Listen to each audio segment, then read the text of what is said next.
What's up, agents, and welcome back to another PTS Division video.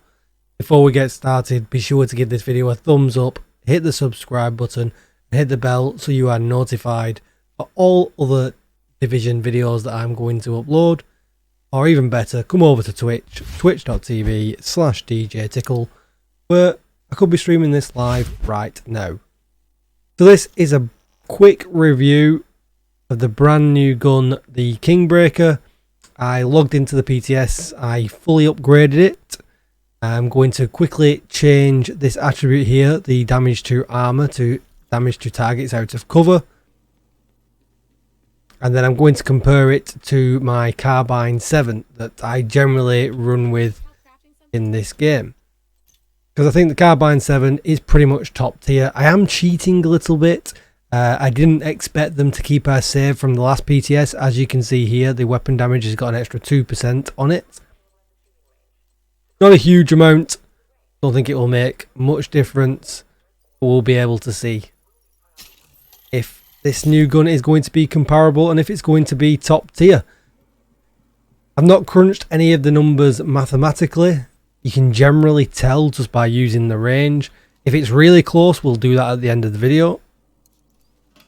So we'll just kill an elite. We'll keep it at 5 meters. So just to give you what I'm running with here, obviously you can see normal glass cannon build, nothing terribly out of the norm. What I have changed on this, I've got the linked laser pointer on it, because I believe all the damage with this is going to come from perfect flatline. Amplifies weapon damage by 20% to pulsed enemies. After 2 kills, applies pulse to the next enemy you hit. Well, at the moment I'm not so sure about this. We want pulse up all the time. We want the damage all the time. So for this testing, I have put the linked laser pointer on. I haven't put it on here because it's no benefit whatsoever, because we're running strained, which I believe is the best talent for the Carbine 7 to maximise its DPS.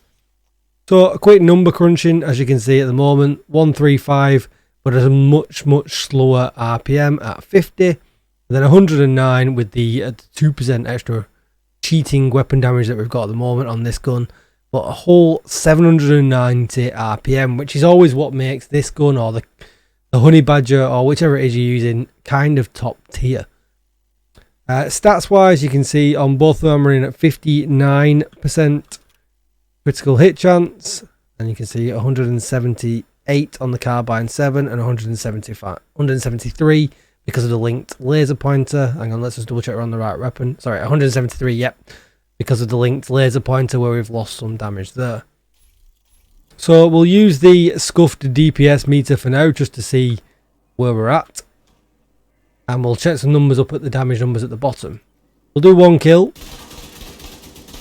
There we go. So 7.5 there. We hit 114 on the damage for the crits and the headshots, and 714 for regular damage.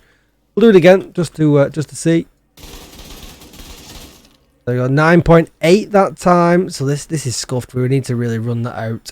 But 136 on the damage counter on the bottom left was kind of the highest.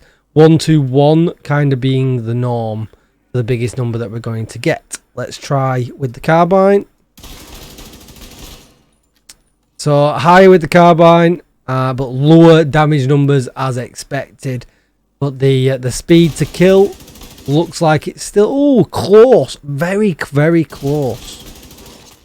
9.8. So it doesn't look like there is a lot in them. But obviously that can change because this build might no longer be optimal. Obviously this was the maximum damage build. We always could run all reds back in the day, but there is a lot of new gear sets which I'm going to review, so stay tuned for them videos coming very soon, and we might find something to push the damage for this gun up even further. 9.8, it is super close. I am very impressed. One thing to note, it's harder to control. It is definitely harder to control, and obviously I'm on PC, so I don't know if that's going to affect people on console. Usually have a bit more of a harder time with gun recoil and things like that. It does still look like the carbine just has the edge.